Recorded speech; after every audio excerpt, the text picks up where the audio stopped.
ஒரு ஊர்ல ஒரு பெரிய செல்வந்தர் இருந்தாரு. அவருக்கு 2 மகன்கள். தன்னோட சொத்துக்களை யாருக்கு கொடுக்கறதுன்னு அவருக்கு ஒரு குழப்பம். அதனால ஒரு போட்டி வச்சாரு.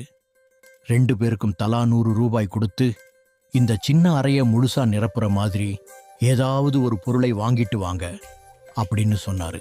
பெரிய மகன் வேகமா ஓடிப்போய் நிறைய வைக்கோல் வாங்கிட்டு வந்தான்.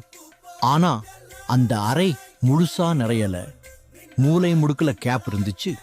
இளைய மகன் நிதானமா யோசிச்சு ஒரு மெழுகுவர்த்தியை வாங்கிட்டு வந்தான்.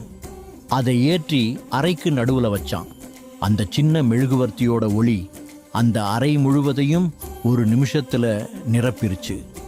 இதை பார்த்த அப்பா இளைய மகனோட புத்திசாலித்தனத்தை பாராட்டி அவன்கிட்ட பொறுப்பை ஒப்படைச்சாரு.